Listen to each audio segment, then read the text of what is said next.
Ya, saya mulai ya untuk perkuliahannya. Sebelumnya, yang belum menyalakan kamera, silahkan dinyalakan ya. Terima kasih, ya. Saya mulai. Assalamualaikum warahmatullahi wabarakatuh. Waalaikumsalam warahmatullahi wabarakatuh. Ya, jadi kita lanjutkan pertemuan kita ya. Jadi hari ini kita akan membahas terkait dengan jamur kontaminan dan jamur patogen. Oke, yang pertama kita bahas terkait dengan jamur kontaminan. Ya, jadi jamur kontaminan sendiri adalah merupakan jamur yang dapat memanfaatkan berbagai senyawa untuk hidupnya dan mengeluarkan oksigen agar dapat hidup. Jadi biasanya nanti jamur kontaminan adalah dia bersifat anaerob. Jadi dia membutuhkan oksigen untuk kehidupannya. Jadi kalau daerah nanti atau substrat nanti tidak mengandung oksigen, otomatis nanti jamur ini nanti dia tidak bisa tumbuh. Ya. Jadi pada dasarnya nanti bahwa pertumbuhan jamur pada pangan dapat menimbulkan berbagai perubahan, baik merugikan maupun yang menguntungkan.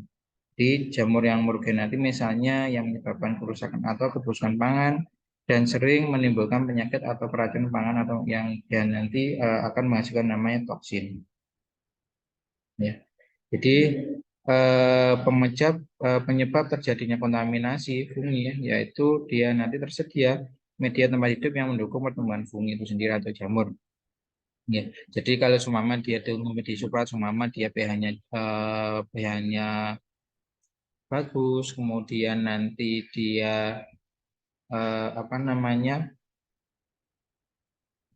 keadaan lingkungannya di media nanti dia menguntung atau mas nanti jamur nanti dia spora nanti dia melambar kecambahan. Ya. Jadi ada beberapa faktor fungi ya, antara lain dia substratnya nanti bagaimana apakah dia mendukung atau tidak. Kemudian suhunya, ya suhunya nanti dia mendukung atau tidak ya.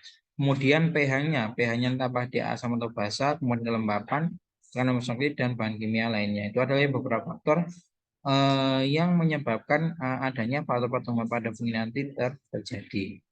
Di fungi kontaminan nanti dapat berasal dari spora fungi yang berada di udara, tanah, air atau bahan lain yang mengandung spora fungi itu sendiri. Ya, jadi ada beberapa termasuk fungi ya atau istilahnya nanti kapang yang kontaminan adalah sebenarnya kayak Aspergillus sp, kemudian Penicillium sp, Rheopus sp, Mucor sp dan Fusarium sp. Ya, jadi akibat adanya kontaminasi pada fungi nanti, yaitu dia dapat mengakibatkan kerusakan bahan yang ditumbuhnya dan jika dikonsumsi oleh manusia dapat menyebabkan penyakit atau mikotoksis. Di sebagai contohnya nanti adalah fungi yang telah mengontaminasi makanan dapat mengakibatkan berbagai kerusakan lain. Ya, jadi perubahan tekstur dan warna, kemudian terbentuk aroma yang tidak sedap, terjadinya perubahan rasa, dan kekurangan nutrisi yang terdapat dalam makanan. Ya. Jadi pada dasarnya nanti bahwa struktur, jadi bisa kita lihat ya, jadi biasanya kalau cuma nasi yang ditumbuhi oleh jamur yang dia kan biasanya warnanya oranye ya, dia nanti pasti akan merubah teksturnya yang awalnya dia putih, kemudian nanti karena ada miseliumnya dia nanti akan berwarna orange. Kemudian rasanya ya, rasa pasti akan berubah. Kemudian baunya kan pasti akan kayak halnya kayak mengeluarkan alkohol ya. Di akibat dari kontaminasi fungi nanti ya dia berarti mengakibatkan racun yang dikenal sebagai mikotoksin yang apabila masuk ke dalam tubuh manusia dapat menyebabkan gangguan kesehatan berupa mikotoksis. Ya. Jadi ada beberapa jenis yang dia nanti menghasilkan mikotoksin, yaitu sebenarnya kayak golongan Aspergillus ya, dia nanti akan menghasilkan aflatoksin ya, nanti untuk toksin sendiri nanti akan kita bahas 2 minggu lagi ya. Kemudian penicillin lagi menghasilkan ochratoxin, kemudian ada patulin, kemudian ada fumosin, itu golongan dari fusarium ya. Kemudian terkait dengan jenis fungi kontaminasi ya, kombinat ya, yaitu dia nanti ada golongan dari Aspergillus sp ya. Dia sudah mengambil merupakan fungi saprofit yang sehari kondisinya saat mudah terhirup pada dalam saluran nafas tanpa menyebabkan kelainan. Konidia yang masuk ke dalam keluarga oleh pergerakan silia infekta atau dianjurkan oleh imunitas tubuh. Jadi biasanya diperlukan faktor risiko yang mengubah pertahanan tubuh dan memungkinkan fungi untuk menyebabkan infeksi. Jadi kelainan ini disebabkan adanya aspergillosis, yaitu ada aspergilloma, kemudian ada alergi bronchopulmonary, ya, aspergillosis, dan adanya aspergillosis ini yang invasif. Ya, jadi biasanya nanti karena aspergillosis nanti dia bersifat kosmopolitan, baik dia nanti bisa ditemukan pada daerah yang dingin maupun yang panas atau daerah tropik. Ya. Jadi aspergillosis nanti itu dijumpai hampir di semua substrat atau di semua bagian yang ada di bumi. Ya, jadi pada umumnya nanti spora dari aspergillosis nanti dia dapat tumbuh pada bagian tubuh yang sudah mati atau pada makanan. Jadi karena dia adalah bersifat kosmopolitan, jadi dia mudah tumbuh di mana-mana. Ya. Kemudian aspergillus nanti merupakan kapal memiliki septa yang tidak mempunyai spora seksual atau infeksi. Kemudian kapal ini berasal dari ordo Moniales dengan famili yaitu Moniaceae. Jadi ada beberapa strain ya atau beberapa spesies nanti dia akan menghasilkan nama mycotoksin seperti hanya Aspergillus flavus dan dia menghasilkan aflatoksin. Kemudian Aspergillus nanti dia memiliki beberapa jenis spesies antara lain dia ada Aspergillus fumigatus, kemudian Aspergillus flavus, ada Aspergillus niger. Ya, ini adalah gambaran ya, gambaran terkait dengan beberapa jenis dari Aspergillus. Jadi ada Aspergillus fumigatus ya. Jadi kalau ini dia pada media padat, kemudian ini kalau kita menggunakan di bahan mikroskop ya. Kemudian ada Aspergillus flavus dan ada Aspergillus niger. Jadi dia konidia nanti dia biasanya berupa bulat ya kalau untuk niger. Kemudian nanti dia hanya satu. Kemudian kalau flavus nanti dia bercabang. Ya. Kemudian bagaimana epidemiologinya? Jadi biasanya karena Aspergillus nanti dia merupakan jenis kapang atau jamur yang kosmopolitan, jadi dia itu mudah berdistribusi merata di seluruh dunia, tetapi lebih sering pada daerah dengan kelembapan yang tinggi. Ya. Jadi ada yang kita ditemukan di kutub, namun yang sering banyak ditemukan adalah pada bagian yang kelembapan tinggi, yaitu pada daerah tropis dan subtropis. Jadi biasanya nanti adanya lingkungan yang lembab, otomatis nanti itu dapat menyebabkan tingkat pertumbuhan dari golongan Aspergillus nanti dia tinggi. Makanya Aspergillus nanti itu sering dijumpai pada beberapa daerah yang dia istilahnya nanti adalah dia memiliki kelembapan yang tinggi. Ya. Kemudian untuk patogenisnya yaitu ini contohnya yaitu ada Aspergillus flavus di mana merupakan salah satu jamur yang dapat menimbulkan penyakit pada manusia, yaitu dia berupa otomatis sebanyak 42,4%. Jadi otomatis merupakan infeksi jamur kronik atau subakut yang terjadi pada liang telinga luar dan lubang telinga luar ditandai dengan inflamasi dan disertai dengan rasa gatal.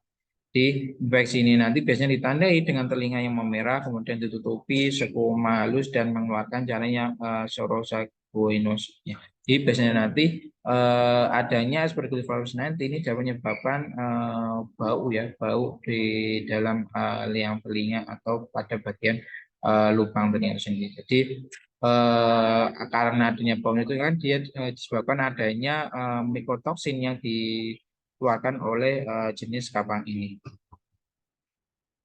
Ya, jadi selain juga nanti Aspergillus flavus nanti juga menyebabkan infeksi pada kulit, paru-paru, dan sering menimbulkan kelainan bila terdapat faktor predisposisi. Jadi biasanya dia nanti dapat menurunkan sistem imun dan penggunaan steroid, penyakit hematologi, penggunaan antibiotik serta dengan hampir spektrum luas dan alat bantu untuk sehingga nanti menghasilkan lingkungan yang lembab dan menyebabkan otomikosis.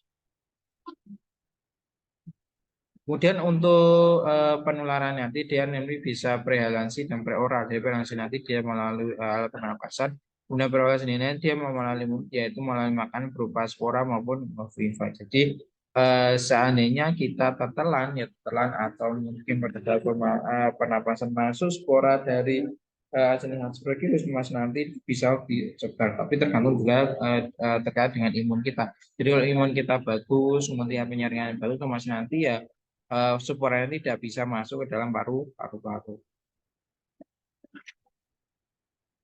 Ya, kemudian untuk diagnosis sendiri ya, jadi nanti ada namanya anamnesia, yaitu dapat didapatkan adanya keluhan rasa gatal yang dominan, nyeri di dalam telinga, rasa penuh, serta adanya sekret yang keluar dari telinga. Kemudian untuk pemeriksaan laboratorium nanti, ini biasanya nanti berupa pemeriksaan dengan preparat langsung maupun dengan pembiakan. Dia pemeriksaan preparat langsung, ya.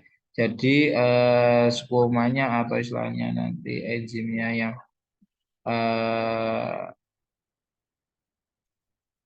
dengan 100 kilo ya KUH 10% dan akan tambah IVV lebar. Jadi pada pewarnaan ejek ya nanti kita akan tahu oh ternyata nanti jenis IVA-nya dia lebar, kemudian bersetum, serta kadang-kadang dapat ditemukan spora kecil dengan diameter 2 sampai 3 mm. Ya, kemudian yang kedua yaitu golongan dari Yopus. Jadi merupakan anggota kelompok kapang yang tidak bersepta dan membentuk spora dalam sporidium. Ya. Jadi Rios sp adalah merupakan fungi yang terdapat pada makanan yang terfermentasi melalui air. Kemudian sering dijumpai pada warna hitam pada roti atau buah-buahan lembab. Jadi bisa nanti kalau cuma kulitnya lembab nanti akan mudah dihinggapi oleh jamur DR ya. Ya. Di adanya reaction nanti dia sering jumlah pada warna hitam tadi ya. Jadi biasanya nanti kalau ada buah-buahan atau makanan yang dia warna hitam itu nanti kemungkinan dia mengandung riobus. Jadi ada beberapa jenis riobus yang menguntungkan dan ada yang merugikan. Jadi yang merugikan nanti adalah dia termasuk golongan Eugymietas di mana ada alat khusus ya untuk membedakannya. Jadi ada beberapa penyakit yang disebabkan oleh ordomucorales nanti disebut dengan mucormycosis atau eugymiosis dan menyebabkan kelainan kulit dan infeksi sistemik. Ya. Ini adalah gambaran secara mikroskopis yaitu dia berupa Rhizophus tonalier. Jadi dia kalau untuk radial ya pasti dia nanti atasnya di atas. Kemudian terkait dengan epidemiologinya bahwa penyakit nanti ya dia distribusikan oleh penyakit yang disebabkan oleh jamur ya. Ya. Kemudian ini ya ternyata dia nanti banyak ditemukan pada daerah Eropa dan presentasi penderita 1-60/100 pasien yang menderita imunokompromis. Jadi kemudian kalau di Asia pasien nanti meningkat sering peningkatan penderita kata.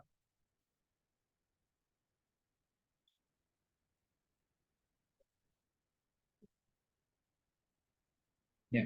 Kemudian untuk patogenesisnya nanti jenis jamur Myriopus nanti itu merupakan jamur patogen yang dapat menyebabkan infeksi ya atau peradangan yang juga dipengaruhi oleh keadaan imunologi atau trauma. Selain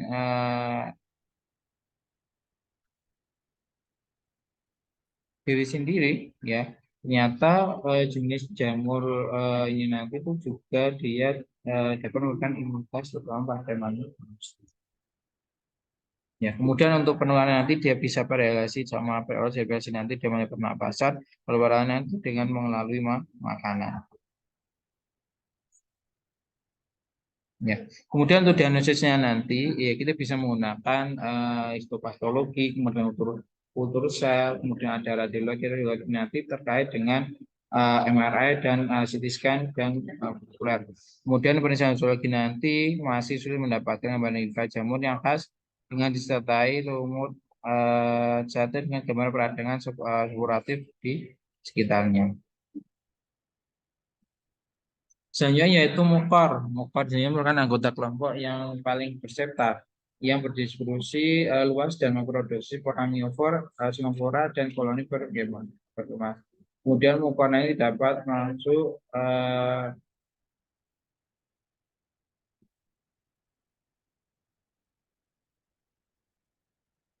ya. Biasanya nanti patogennya dari mukor nanti adalah dia homeostasis, bisa adalah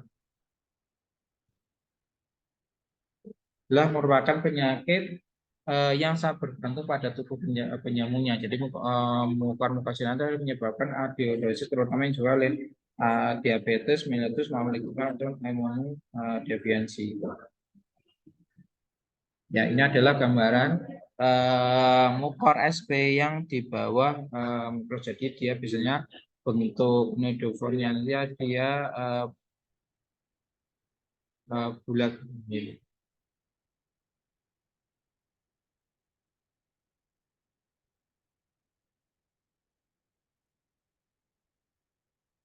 Ya. Kemudian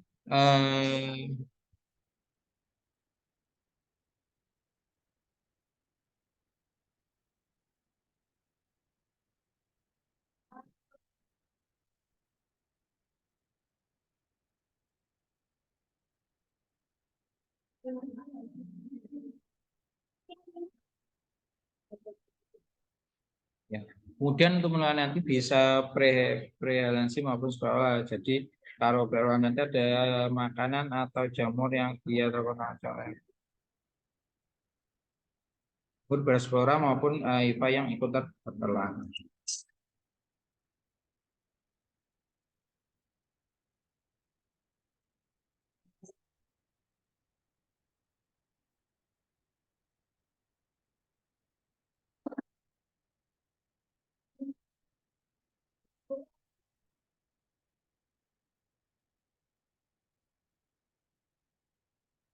Sebentar ini kayaknya PPT saya.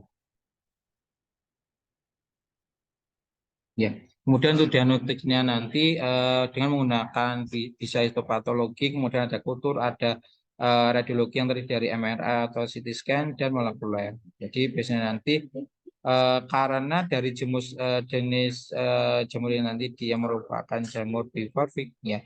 Jadi biasanya histopatologi nanti dia masih sulit ya. Jadi masih sulit menggambarkan akarnya itu mana.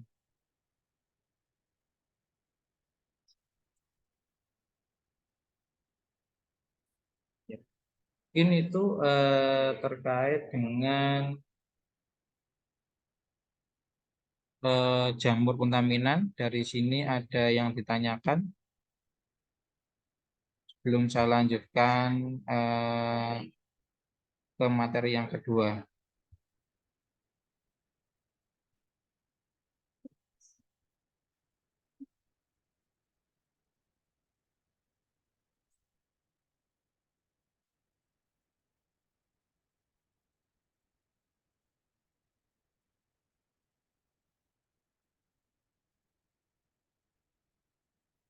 Mana ada pertanyaan?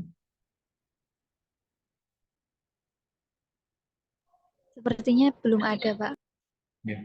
Oke, kalau belum ada, saya lanjutkan ya ke materi kedua yaitu terkait dengan jamur patogen.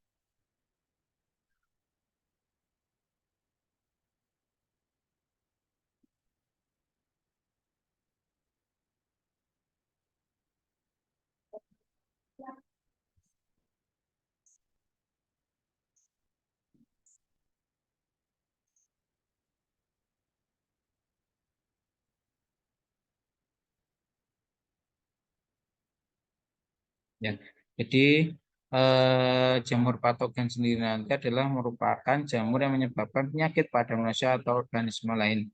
Di patogen ini adalah merupakan agen biologis yang menyebabkan penyakit pada inangnya. Kemudian patogen ini juga merupakan salah satu organisme pengganggu ya yang dapat menyebabkan penurunan potensi hasil secara langsung karena menimbulkan kerusakan fisik maupun gangguan fisiologis.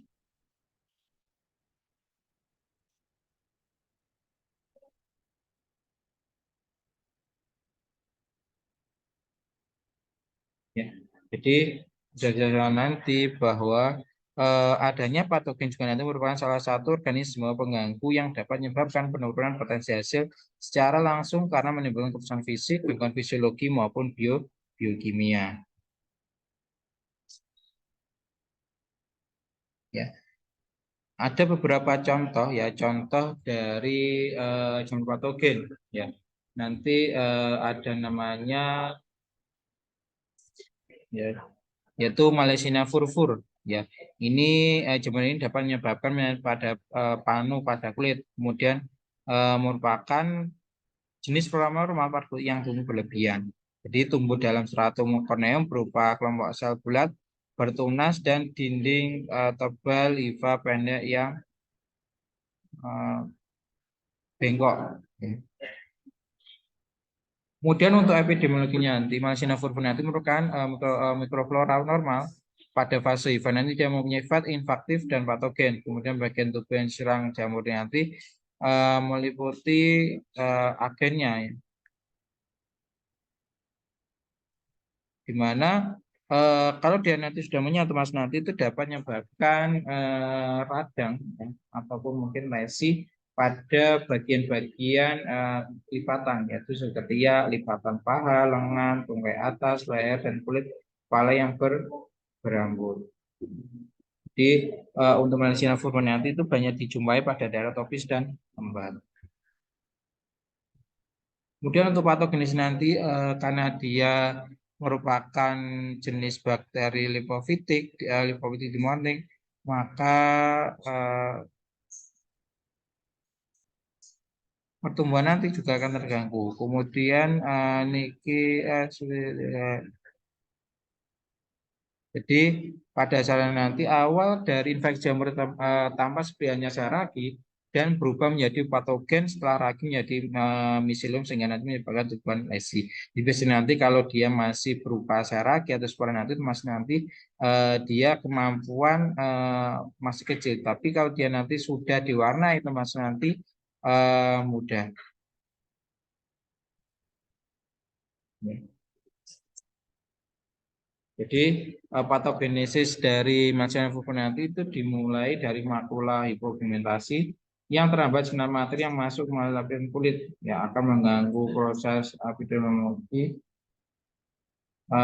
Kemudian dia nanti adanya toksin yang secara langsung menghambat pertumbuhan dari melanin tadi dan adanya asam azelot yang dihasilkan oleh Phytosporum dari asam lemak dalam sarung yang ada dalam sarung anak ya merupakan inhibitor dari komponen antitironase.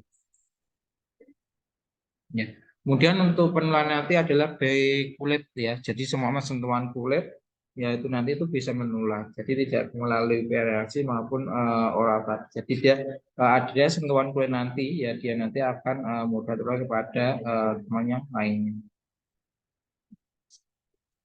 Kemudian untuk diagnosis nanti mungkin selanjutnya itu berupa direct dengan sampling kulit dan dengan nanti dia kalau ditambah dengan kolaborasinya tambah spora berkelompok dan IP pendek berkelompok. Jadi biasanya kalau pemeriksaan di lab nanti pasti dia menggunakan KO+ untuk memperjelas apakah dia nanti IVA atau tidak. Kemudian ada blastomeses dermatitis ya. Jadi nanti yang kita sudah bahas minggu kemarin dia nanti ternyata banyak ditemukan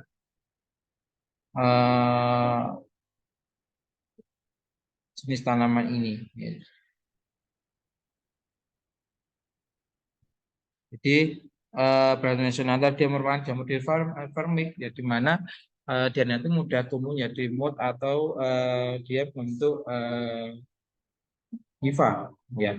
Jadi kalau dia nanti dia pada suhu dokumen lihat, kemudian kalau pada membentuk jamur atau administrasinya nanti dia pada suhu 30 derajat Celcius. Kemudian menyebabkan infeksi kronis dengan lesi perungguan dan sporotif ya, yang dimulai jadi dimulai Romawi kemudian nanti lama-lama dia akan mengalami lesi. Ya. Kemudian untuk epidemiologinya nanti karena ini adalah bukan jenis jamur epidemik, jadi ini banyak ditemukan pada daerah Utara, kemudian Mississippi, Ohio, dan lembah Missouri. Jadi biasanya nanti adanya tempat tersebut nanti adalah merupakan tempat dengan geografis tertinggi. Ya. Kemudian untuk patogenesis nanti dari Plasmidiosis dermatitis nanti dia akan menginfeksi primat pada jam yang itu merupakan jenis subklinikal terjadi di paru-paru yang mana dia bumi masuk ke melalui sistem pernapasan, perubahan bentuk dari mouth form menjadi form terjadi setelah berada di luar pernapasan. Jadi kalau dia nanti, jadi awalnya nanti dia adalah mode, kemudian kalau dia suhunya bagus, cocok, dan pH-nya sama, kemudian baru dia dipindah ke itu. Jadi ada perubahan, ada perubahan dari mode menjadi bilis. Kemudian untuk penularan nanti dia bisa menggunakan prevalensi dan preoral. Jadi prevalensi nanti dia melalui hasil pernapasan ya, yang yaitu berupa dirutnya spora. Ya. Kemudian kalau preoral nanti dia melalui mulut, jadi spora nanti dia menempel pada makanan. Ya.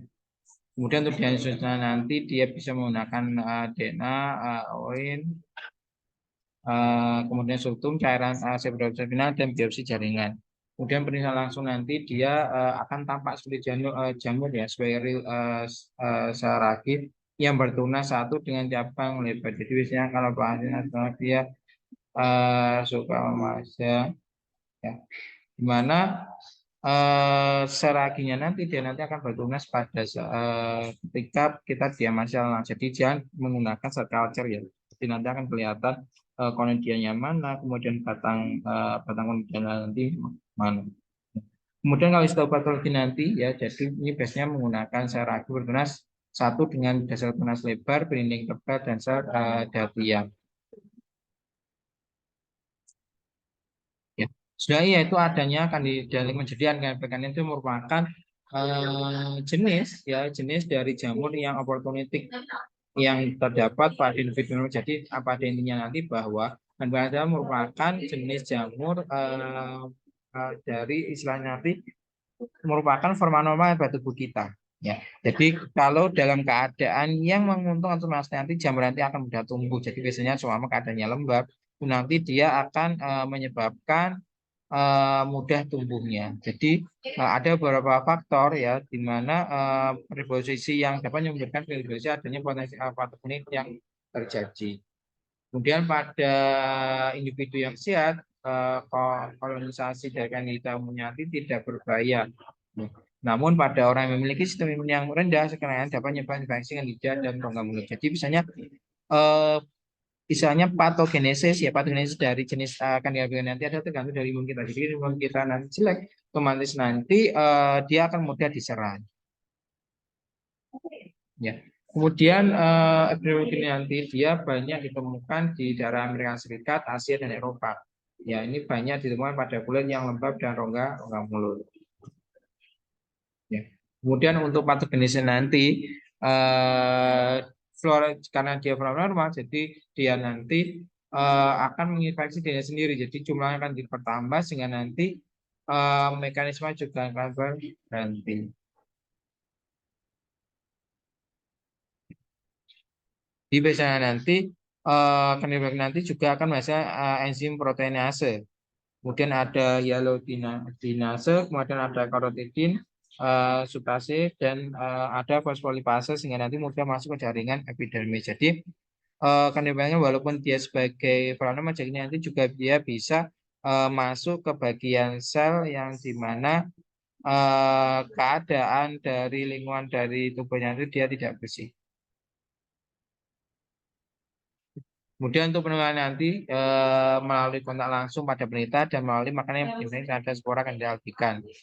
Ya. Kemudian untuk diagnosisnya nanti dia menggunakan KUH 10% dan pengecatan swab metrik yang akan menunjukkan jumlah yang sedang tumbuh tanpa hifa atau pseudovia. Ya. Kemudian untuk diagnosisnya nanti yaitu dengan menggunakan akar sporut yang diram pada suhu kamar yaitu 200 derajat selama 24 jam. Spesies dari Candida menghasilkan koloni yang bagus. Jadi dia nanti spesies dari Candida nanti dia menghasilkan koloni halus berwarna merah berbentuk koloni luna halus dan berbentuk luna.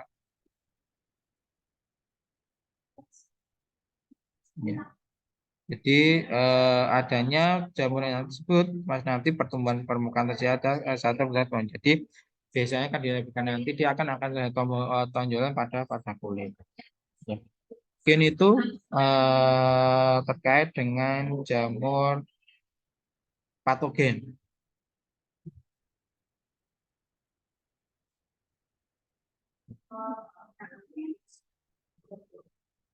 Oke, dari sini ada yang ditanyakan terkait jamur patogen mampu enam. Jadi pada dasarnya nanti adalah jamur patogen nanti ya atau kontaminan nanti dia tergantung dari lingkungannya. Jadi kalau lingkungannya dia menguntungkan, otomatis nanti dia bisa kecamai, misalnya gitu itu.